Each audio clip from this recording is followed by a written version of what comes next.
Sign it. Today. Right here. Not without an independent audit. You think you have that kind of leverage right now? You're gonna torch everything Dad built over your stubbornness! I'm not the one doing the torching. Last chance. Mom. And your keys. If you come back, you destroy this family. My mother's last words on that mountain were meant as a warning. What she didn't understand, standing there with her back already turned, was that I had no intention of returning the same woman they had left behind. 3 years is a long time to disappear. It is also a long time to build something no one sees coming. She meant those words as a threat. What she never asked was what it would mean if I actually did. If this kind of story is what you come here for, subscribe and hit the notification bell. We put out a new one every single week, and you don't want to miss where this one goes. My father built Holloway Mountain equipment the way most men of his generation built things slowly, with his hands and without asking for permission. He started with a single warehouse on the edge of Cedar Hollow, Colorado, a town that existed mostly because the mountains around it had copper in them. The companies that came to extract that copper needed equipment. Arthur Holloway made sure they came to him. By the time I was born, the company had 3 warehouses, a fleet of service vehicles, and enough contracts to put my siblings through college without the family ever losing a night of sleep over money. My father wasn't a complicated man. He believed in showing up and doing the work right the first time. I came back to help him 8 years before he died. I had offers from 2 firms in Denver and 1 in Chicago, all of them better on paper than returning to Cedar Hollow to work alongside a man who still kept his invoices in a paper binder. But my father had built something real, and I understood something about it that he didn't. The business was healthy, but it was fragile in the way that anything built entirely around one person's judgment tends to be. He knew every customer by name and handled every major contract personally. If he was ever gone, there would be nothing holding the structure together except loyalty and habit, and neither of those survives very long in the industrial equipment sector. So I came home. I spent the first year just learning the operation from the inside, every supplier relationship, every customer contract, every clause in every service agreement. What I found was a business that had been running on goodwill for longer than it should have. My father charged less than he should have, trusted more than he should have, and had never once renegotiated a supplier rate in 12 years. I didn't change any of that overnight. I started small, built the systems gradually, and let the results make the argument for me. Within 6 years, revenue had nearly tripled. We had new enterprise clients, a restructured logistics division, and supplier agreements that actually reflected what the market was doing. My father was proud in the quiet way. He was proud of everything. He never said it directly, but he stopped questioning my decisions somewhere around year 3. My brother Curtis noticed the growth too. He just drew a different conclusion from it. Curtis had always assumed that the company would eventually pass to him, not because he had done anything particular to earn it, but because he was the oldest son, and in his mind, that logic was self-evident. He had worked at Holloway Mountain Equipment since he was 22, mostly in operations and account management, and he was competent in the narrow way that people are competent when they've never had to compete for anything. He could run a meeting and charm a client over dinner. What he couldn't do was read a balance sheet with any real precision, and he had no instinct for the structural decisions that kept the business growing. He knew this about himself, though he would never have said so out loud. I think what he felt toward me was something he had learned to call concern for the family, but which was, underneath, just the ordinary fear of someone who could see what he was not. My sister Denise handled the company's finances and had for years. She was sharp and controlled and always had an explanation ready for any number that needed explaining. My father trusted her completely. I trusted her less the longer I watched her work, though I couldn't point to anything specific for a long time. There was just a quality to the way she presented information, a smoothness that always moved slightly faster than the data could justify. Our Uncle Wade managed warehouse operations and logistics. He had been with the company since before I was born and treated his position as a kind of inherited right. He sourced vendors, managed contracts with shipping and hauling companies, and knew the physical side of the operation better than anyone. He was also the kind of man who had always found ways to make sure his own interests lined up with his professional decisions, and who had learned how to do it in ways that were difficult to trace. When my father died, a heart attack, fast, no warning, I was in the middle of negotiating a new service agreement with one of our largest mining clients. Curtis called me, and I drove 3 hours back to Cedar Hollow, and by the time the funeral was arranged, the dynamics of the company had already shifted in ways I hadn't fully registered yet. My mother, Marlene, became the ceremonial head of the family and assumed a board position that was largely honorific, but that she treated as absolute authority. Curtis stepped into the operational leadership role as though he had always been standing in that spot waiting. And I kept doing the work, the client relationships, the strategic contracts, the supplier negotiations, because the work still needed to be done and I was still the one who knew how to do it. For 2 years after my father's death, I told myself that the discomfort I felt was just grief taking a strange shape. I told myself the reason Curtis's decisions didn't make sense was that he was still learning. I told myself the reason Denise's numbers sometimes required 3 separate conversations to fully understand was that she had a different communication style. I was wrong on all of it, and the thing about being wrong in that particular way is that you resist the evidence longer than you should, because the alternative is understanding that people you grew up with have been doing something you cannot forgive. The discovery happened the way most real discoveries happen, not in one sudden moment, but in a sequence of small moments that eventually stopped allowing for innocent explanations. I was preparing a report for a potential new client who wanted a detailed picture of our financial position, and something in the vendor payment records didn't line up with what I knew about our operating costs. The discrepancy was not dramatic, the kind of gap that could be explained by a timing difference or a billing cycle. But I had been working with these numbers long enough to know that this particular gap didn't have an innocent explanation, so I kept pulling threads. What I found, over the course of about 3 weeks, was that Holloway Mountain Equipment was carrying debt significantly larger than anything reflected in the internal reports I had access to. Several of our largest vendor payments were going to companies that, when I traced the registration documents, had direct connections to Wade. The billing rates those vendors charged us were well above market. Denise had routed the payments through a sub-account structure that made them appear as routine operational expenses, which meant they had passed through every internal review without triggering any flags. Curtis had known. He had not only known he had been using the distorted financials to justify a plan to take out a new secured loan against our main production facility, which would have generated a significant cash infusion that would have masked the drain for at least another 2 years. For the loan to be approved, the bank required signatures from all major shareholders. My father had left me a meaningful stake in the company. That meant they needed me. Curtis called a family meeting. He presented the loan as a necessary strategic move, an opportunity to expand, to modernize, to secure the company's future. Denise had prepared materials that made the financial picture look manageable. Wade sat at the end of the table and said almost nothing, which was how he usually operated when something important was being decided. My mother sat at the head of the table in the chair my father used to occupy and watched me the way she always watched me when she expected me to comply. I told them I wouldn't sign. Not yet. Not without an independent audit of the company's full financial position before any new debt was added to the structure. I said it as plainly as I could, without accusation, because I still did not want to say out loud what I believed I had found. I told them that if the company was in the condition they were describing, an audit would only confirm it, and the loan would go through without any complications. The room went very still. Curtis said I was trying to take control of something that had never been mine to control. He said it with the specific tone of someone who has been preparing that sentence for longer than the current conversation. Denise looked at me the way she always looked at me when she believed I was being deliberately difficult, a tight, careful expression that communicated disappointment without exposing anything underneath it. My mother said what she always said when she needed the family to close ranks. She said family protects family. She said it as though it were a fact of nature rather than a choice, as though she had not noticed, or not cared, that protection was only flowing in one direction. And I said, for the first time in my life, clearly, in that room, with all of them watching, that protecting family did not mean helping family steal. The silence after that was different from the silence before it. I had named the thing, and once it was named, we all understood that nothing that had been possible before that sentence was possible anymore. The invitation to Pineglass Mountains came from my mother, 2 weeks later.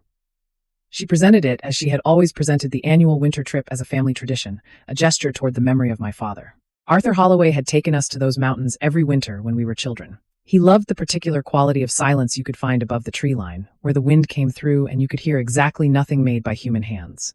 He had scattered his own father's ashes somewhere near Frostline Pass, and he had told us once that he would want something similar for himself. We had done that after his funeral, made the trip, stood at the overlook, let the ashes go.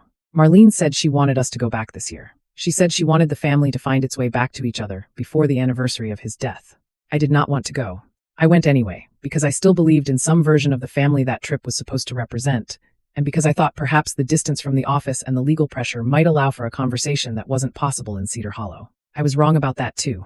We drove up on a Friday morning and stayed at the old family cabin near Frostline Pass, a structure my father had maintained with the same quiet insistence he brought to everything not beautiful, but solid, built to last. The first day was civil. We cooked together, avoided the subjects that mattered, and spoke in the careful register of people who have agreed, without discussion, to pretend. By Saturday morning, the pretense had run its course. Curtis brought the loan documents on the hike. We were moving up the trail toward the overlook where my father's ashes had been scattered, the same path we had walked 2 years before, the same cold and the same thin air, when Curtis stopped and took the folder from his pack. He held it out to me. He told me this was the last opportunity to handle this cleanly, before it became something none of us could control. He said it with the particular patience of someone who has already decided what happens next. I said no.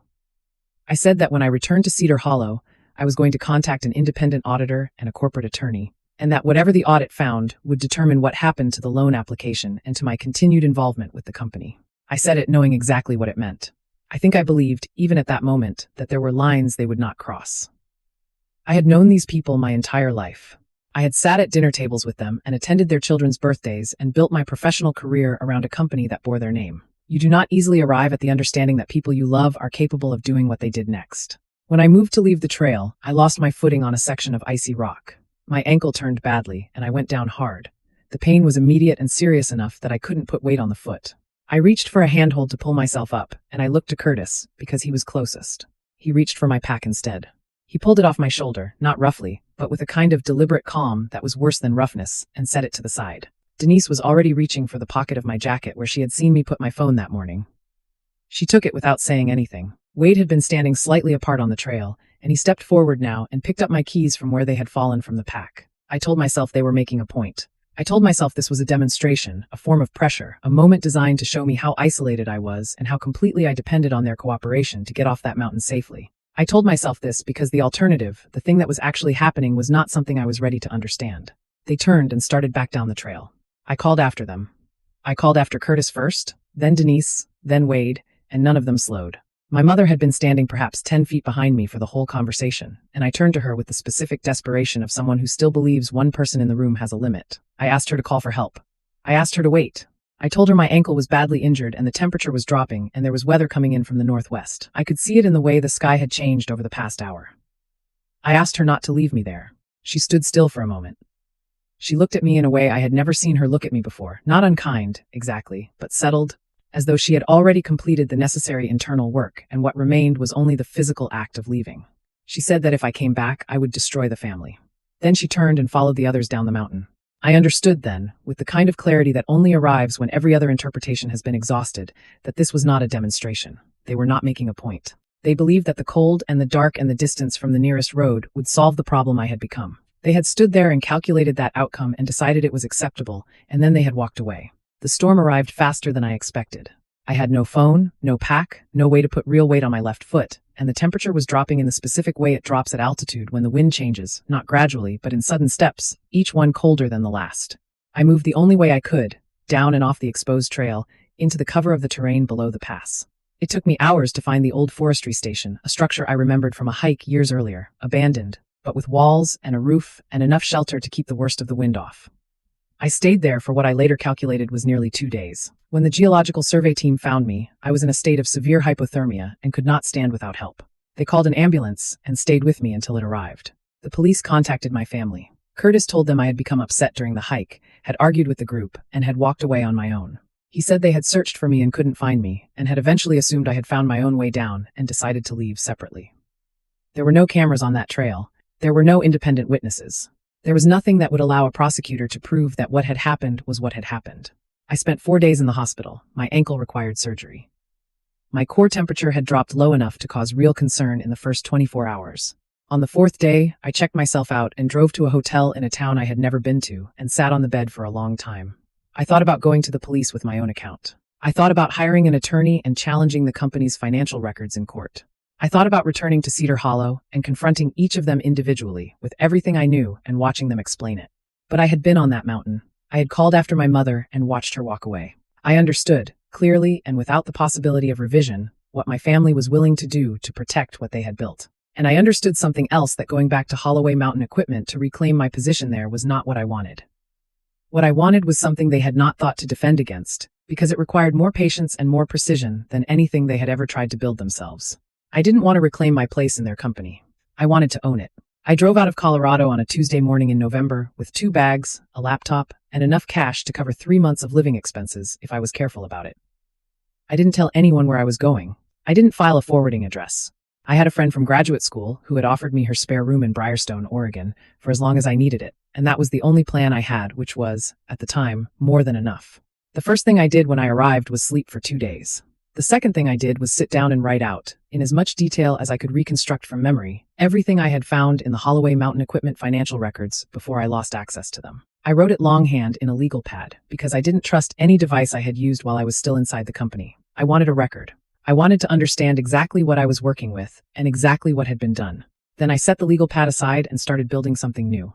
Ironleaf Procurement Group began as a single-room operation with 2 people, myself and a logistics analyst named Marcus Webb, who had worked under me at Holloway Mountain Equipment for 4 years and who had followed me to Oregon without asking for an explanation beyond the one I was willing to give, which was that the situation at Holloway had become untenable and that if he was willing to take the risk of starting over with me, I believed we could build something worth the effort. He said yes before I finished the sentence. The third desk in the room sat empty for 7 months before we could afford to fill it. What Ironleaf did, in those early months, was the same work I had always done, only without the institutional name behind it. We helped mid-sized companies untangle their supply chains, reduce vendor costs, renegotiate contracts that had been allowed to drift above market rate, and in several cases, restructure their procurement operations well enough to avoid insolvency.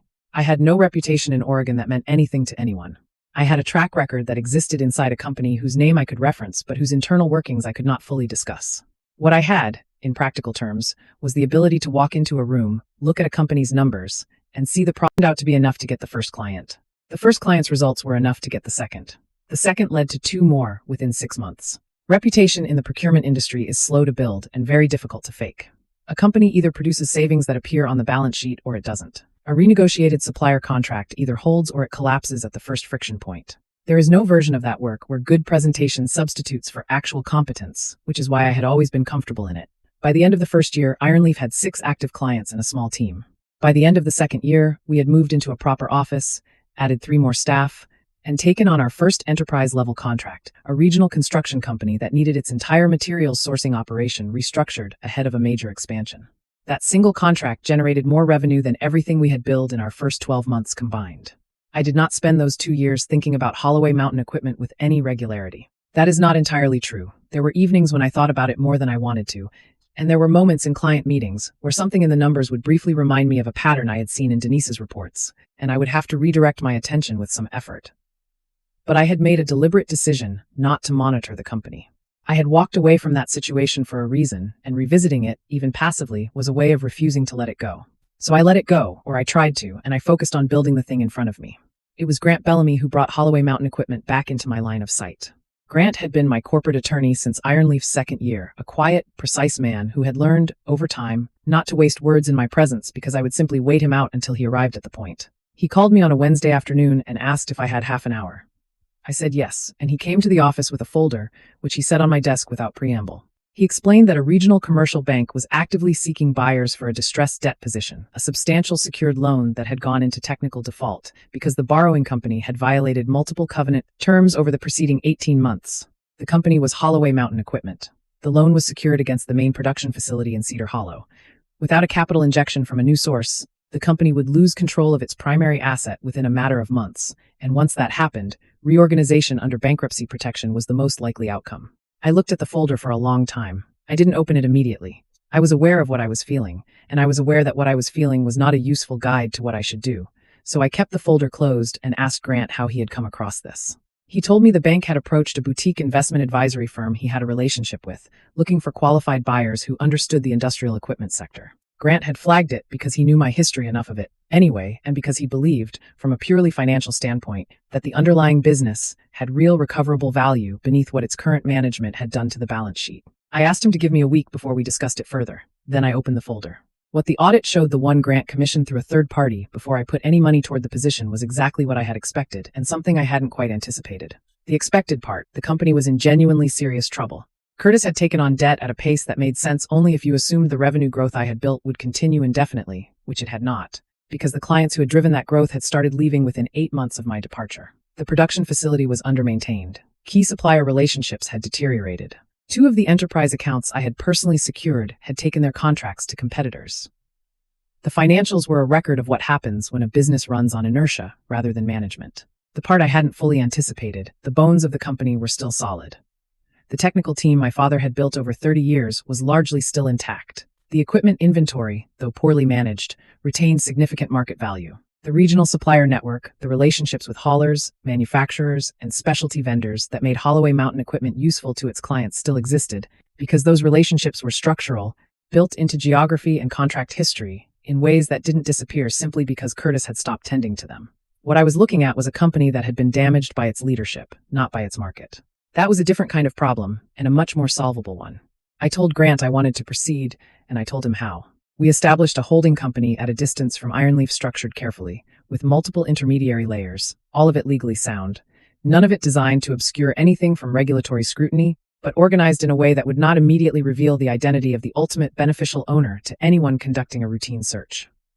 I was not willing to do anything that couldn't be defended in a courtroom. What I wanted was enough time to complete the acquisition before Curtis or Denise or Wade realized who was on the other side of it, because if they knew, they would find a way to complicate the transaction. Through the holding structure, we purchased the distressed debt position from the bank at a price meaningfully below its stated value. The bank accepted because the alternative was a protracted default process with an uncertain recovery. We then approached two minority shareholders who had taken small equity positions in Holloway Mountain Equipment years earlier, men who had known my father and who had watched, with visible frustration, as the company's performance deteriorated under Curtis and purchased their stakes at a fair price. They agreed without much persuasion. By the time all of that was complete, the holding company controlled enough of the company's debt and equity to determine the outcome of any restructuring process. The family was not aware of any of this. They knew a corporate investor had taken an interest in the debt.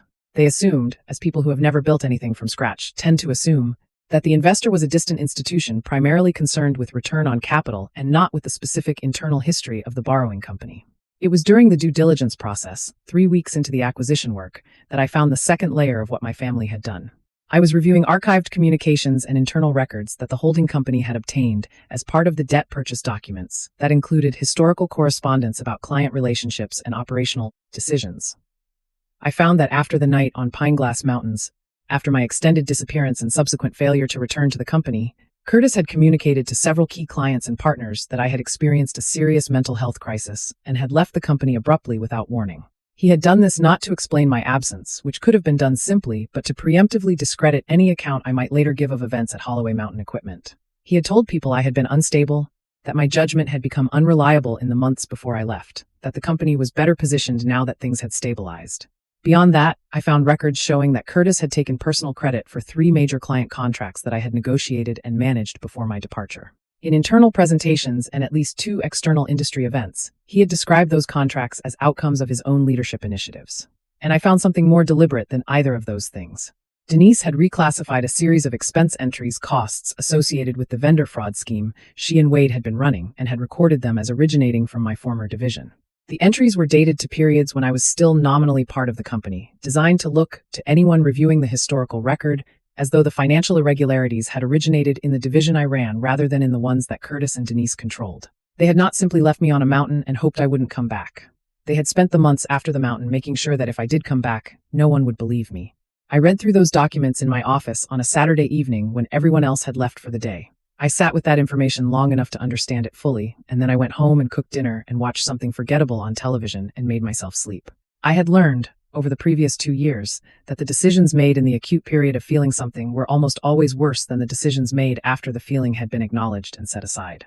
I knew what I was going to do. I was going to do it correctly, not quickly. Curtis had not been passive during this period. He understood that a significant creditor had taken a position in the company, and his instinct, which was the instinct of someone who had spent his career treating corporate problems as political problems, to be managed rather than operational problems, to be solved, was to go around it. He spent several weeks pursuing alternative capital sources. He had conversations with 3 private lenders and at least 1 regional investment group. None of them moved forward after conducting their own preliminary review of the company's financial position. Denise made adjustments to several financial reports during this period, softening some of the more alarming indicators to make the company appear more creditworthy than it was. Wade, whose primary concern had shifted from revenue extraction to self-protection, began trying to move contractual relationships and vendor agreements out of the main corporate entity and into subsidiary structures, a maneuver that, if completed, would have stripped recoverable value from the asset before any change of ownership could capture it. Grant flagged Wade's activity as soon as the pattern became clear. We had been monitoring the company's structural changes as part of the ongoing due diligence, and what Wade was attempting was visible in the filing records. Grant moved to block the transfers through the mechanisms available to a secured creditor, and because the holding company's legal position was strong, the challenges succeeded. Most of what Wade attempted to move stayed put. Then, late on a Thursday night, Grant called. His voice was controlled in the way it gets when he is managing something he doesn't want to escalate unnecessarily. He told me that in the course of reviewing the holding company's ownership chain, a review that Wade's attorney had apparently initiated, looking for grounds to challenge the creditor's standing, a connection had surfaced. One of the early investors in the holding entity, a position taken on during the initial capitalization phase before all the intermediary structures were fully in place, was held in trust by a business contact whose name appeared elsewhere in the Holloway Mountain Equipment vendor records. The connection was indirect and would require real investigative effort to follow to its conclusion. But if Wade's attorney was already looking, and if they found it before the transaction closed, they could potentially use it to seek a delay, and a delay, at this stage, was all they needed to find the alternative capital that had so far eluded them. I had less than 12 hours before the transfer documents were scheduled for final execution. Grant told me this in the same steady voice he used to tell me everything, and I understood from the steadiness that he had already identified the path forward. He just needed my authorization to move quickly. I gave it. We worked through the night, Grant and his team and me, unwinding the connection that had emerged, restructuring the affected portion of the holding entity's ownership in a way that was both legally clean and procedurally invisible to anyone reviewing the chain from the outside. By 6 a.m, the exposure had been closed. By 8, Grant was in his car driving to Cedar Hollow. At 9 that morning, in the Holloway Mountain Equipment boardroom, Curtis and Denise and Wade and my mother signed the restructuring agreement. Under its terms, the holding company and through it, Iron Leaf and its principals received 72% ownership of Holloway Mountain Equipment in exchange for retiring the majority of the company's outstanding debt and providing the working capital necessary to stabilize operations. Curtis objected loudly and repeatedly throughout the signing process. My mother told him, in her flat and certain way, that there was no other option. He signed. They all signed.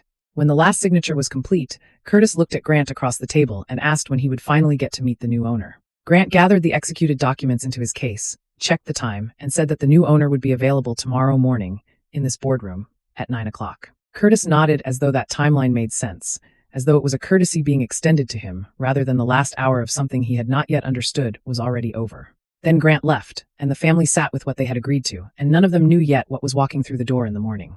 I drove to a hotel in Cedar Hollow that night and sat in the room for a while. I thought about my father. I thought about the overlook at Frostline Pass where we had scattered his ashes, and about the compass he had carried on every trip into those mountains, a simple brass instrument, worn smooth on the edges from decades of handling, that I had kept in a small wooden box on my desk in Briarstone for 3 years. I had carried it out of the mountains in my jacket pocket on the night the geological team found me, and I had kept it the way you keep something that represents a question you haven't finished answering yet. My father had taught me to use a compass by teaching me that its only function was to show you true north, regardless of where you were standing or how disoriented you felt, that it didn't care about your circumstances, only about direction.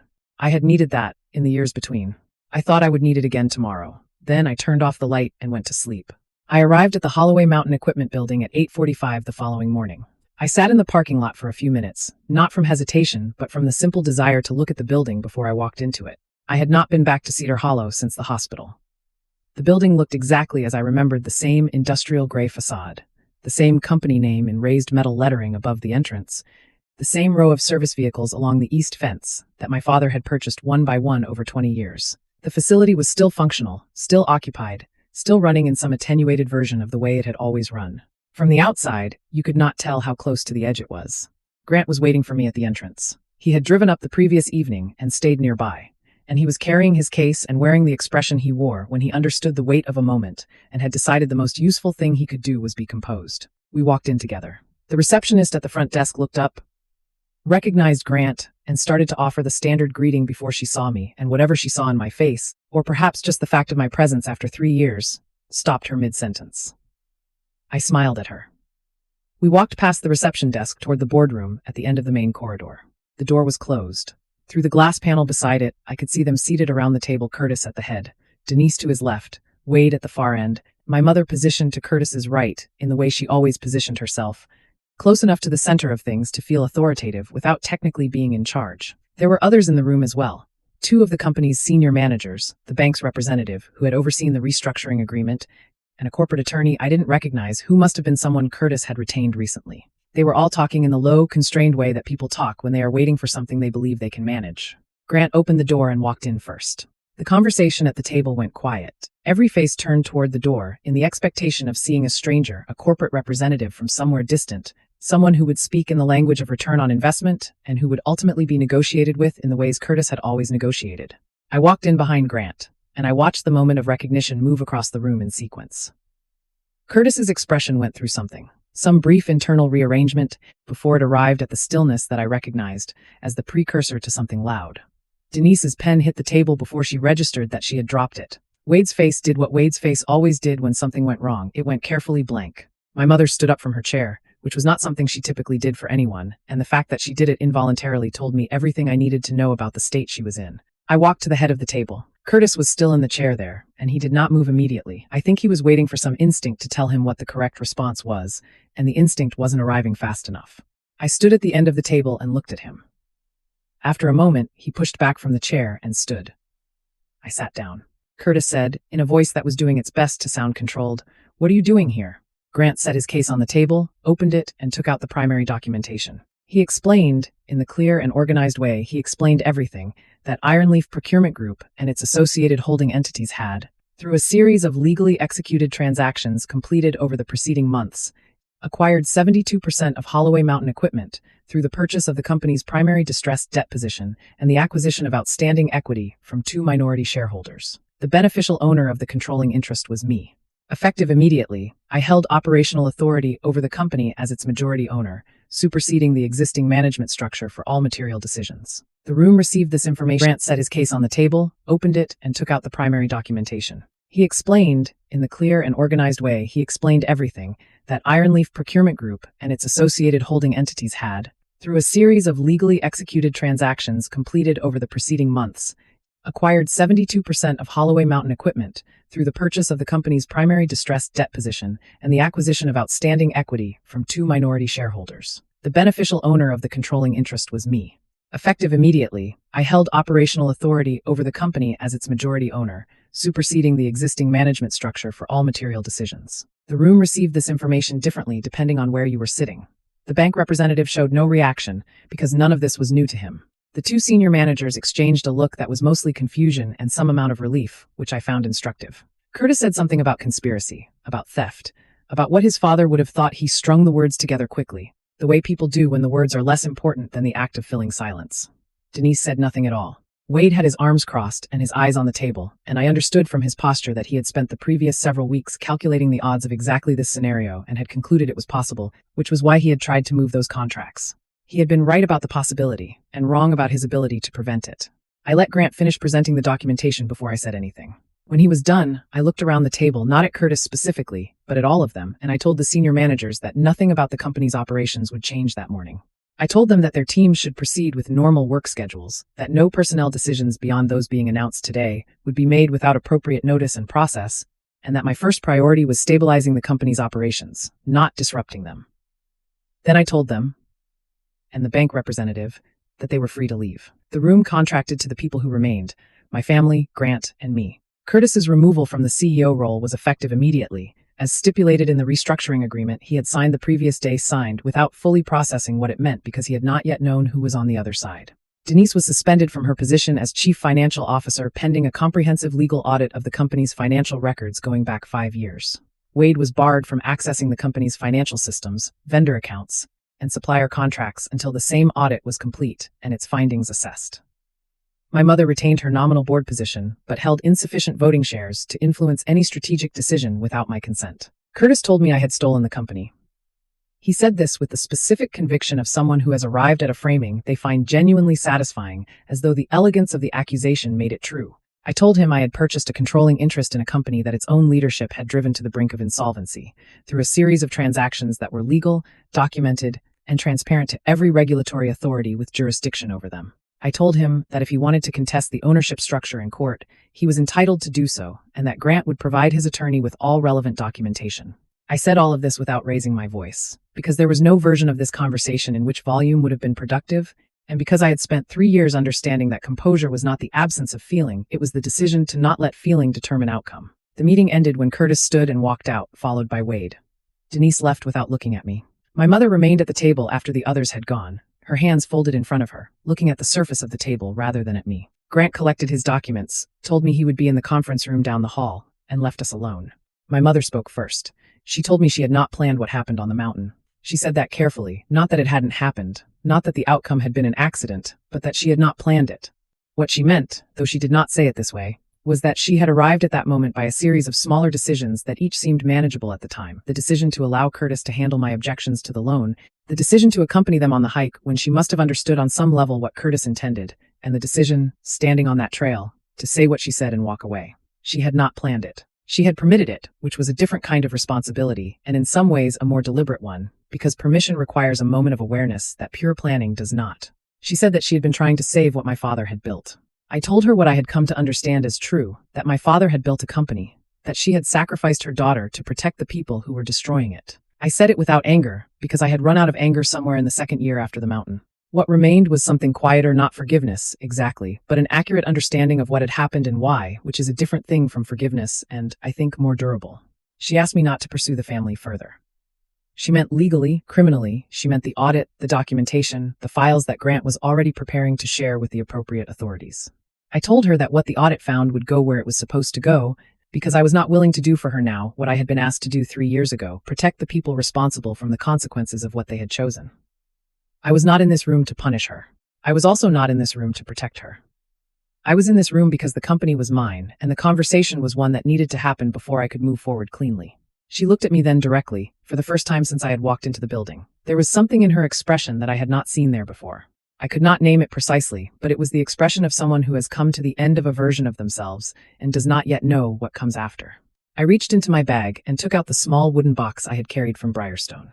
Inside was my father's compass, a simple instrument, brass casing, worn smooth on the edges from decades of handling, with the needle still perfectly calibrated, because he had always maintained the things he valued. I had carried it out of the mountains in my jacket pocket on the night the geological team found me, and I had kept it for 3 years the way you keep something that represents a question you haven't finished answering yet.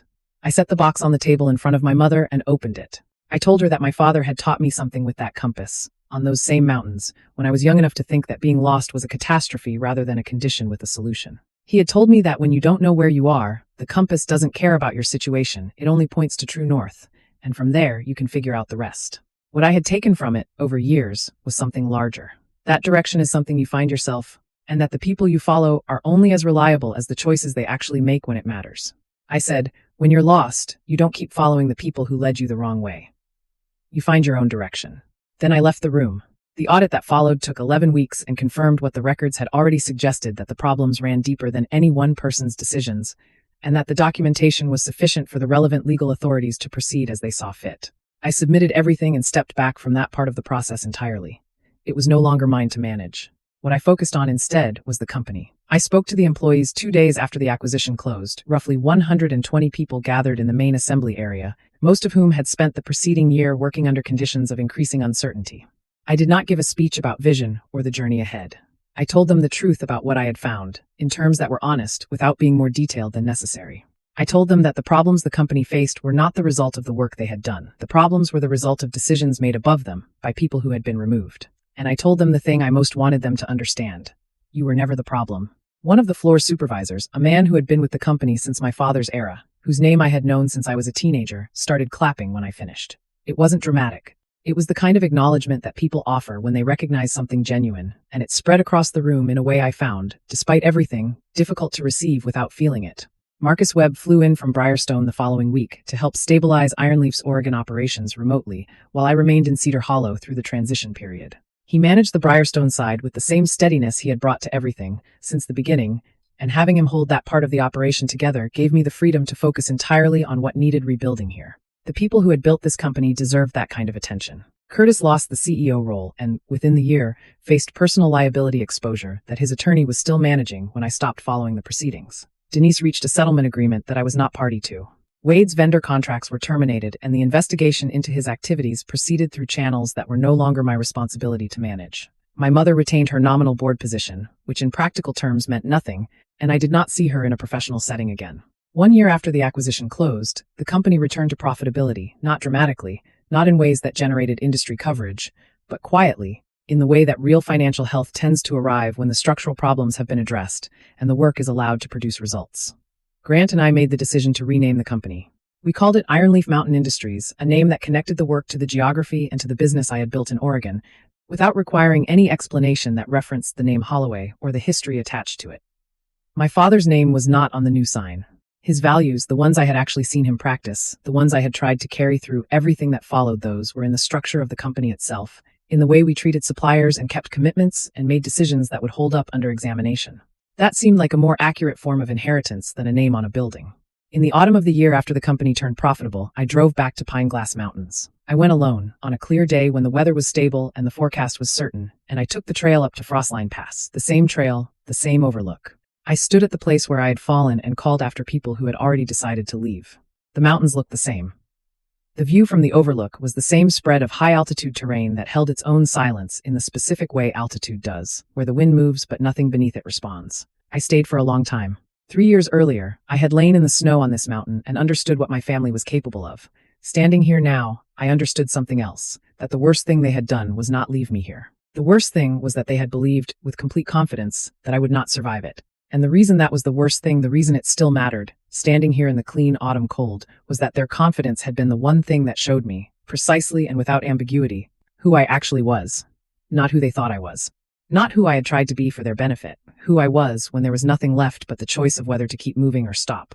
I had kept moving. I had built something they couldn't take from me. And then I had gone back and bought the thing they thought they were protecting, and none of it had required me to become someone I wasn't.